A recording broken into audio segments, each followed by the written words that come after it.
Hello, fellow collectors. Back with another TTM show. TTM stands for Through the Mail. These are Through the Mail autographs. I have another baseball return today. We have 4 cards signed, 4 sent, 27 days through the mail, no fee, out of Tulsa, Oklahoma. We have Mr. Steve Crawford.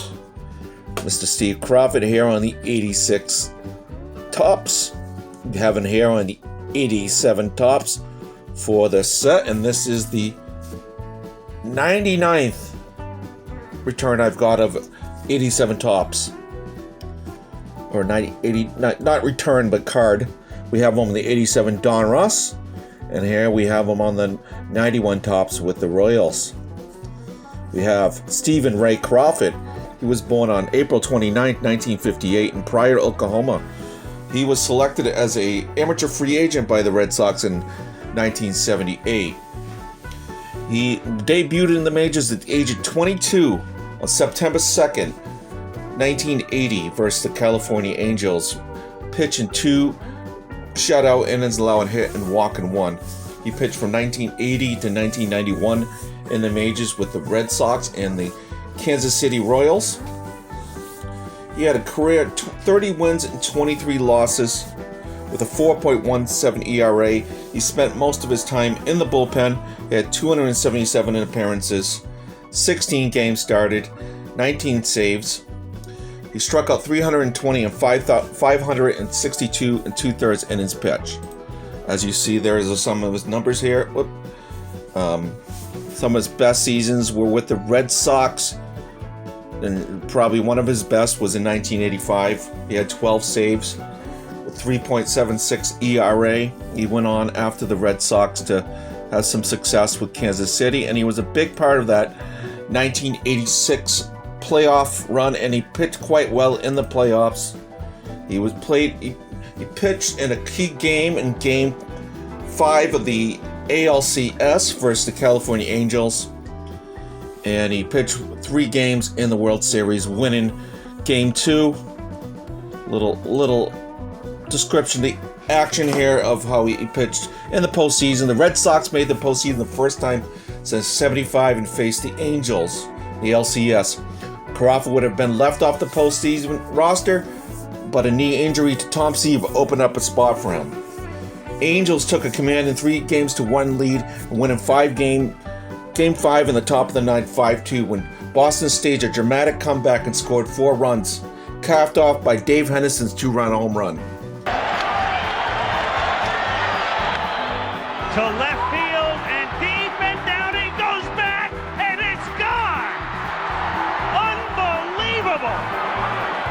In the bottom of the 9th, the Angels battled back to tie the score against Bob Stanley and Joe Sambito. Left-handed Sambito gave up a run scoring Rob Wolford, and Crawford was called in to pitch to Dick Schofield. Now the Red Sox are faced with a dilemma in which Steve Crawford, who has not pitched in this series, who is only eligible for the playoffs because Seaver wasn't. Seaver was the choice. Here he comes into a situation in the 9th inning. Sammy Stu was unavailable as he was hit by our line drive during batting practice the prior day. And there was 1 out in Wilford with better than average speeds on first. With a count 2-1, Schofield swung a fastball trailing on him, hit a sharp ground ball past the diving first baseman Dave Stapleton. Wilford advanced to third. Ryan Down was intentionally walked to load the bases. The next batter was Doug DeCences with a potential ALCS win and run 90 feet away for the California Angels. The infield and the outfield were both playing in. DeCences was 4 for 9 lifetime against Crawford. DeCences swung at the first pitch and hit a pop-up to shallow right field, not deep enough for Wilford to try to score. The infield and outfielders went back to normal depth. Up came Bobby Grich, fastball hitter against the fastball pitcher. Crawford's first pitch was a fastball sailing inside to the right-handed for ball 1. The second pitch was a fastball that was not close to a strike, outside and away. With the count 2-0, Crawford needed to throw a strike as Grich would probably be taking a pitch.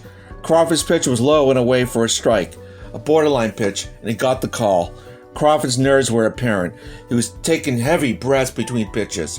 On Crawford's next pitch, Grich fouled the ball into the stands. With the count 2-2, Crawford threw a fastball trailing down to Grich, who had a soft line to Crawford, who reached to his left to make the catch.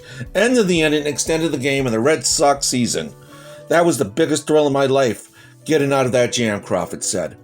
In the bottom of the 10th, with the score still 6-6, Crawford came up to face Reggie Jackson.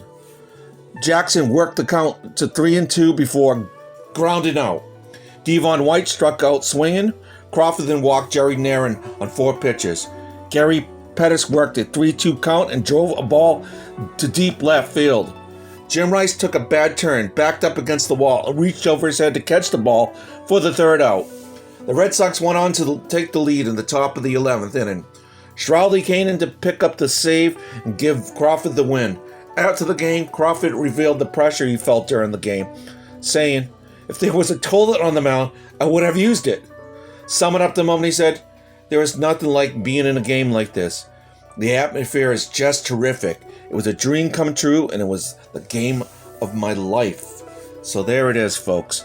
Game 5 of the ALCS. The Red Sox went on to win that series in 7 games and faced the Mets in the World Series, and he was the winning pitcher for Game 2 in a 9-3 win. So that's Mr. Steve Crawford. I thought you'd like a little play-by-play there of Game 5. I hope you enjoyed that. It's nice to look back at those Red Sox moments, and that looks really nice. So does that. Little smudge there, but that's all right. There's some of his numbers there. And there's the 86. So thank you so much for joining me. Take care. God bless. Peace. Later. Thank you, Mr. Crawford.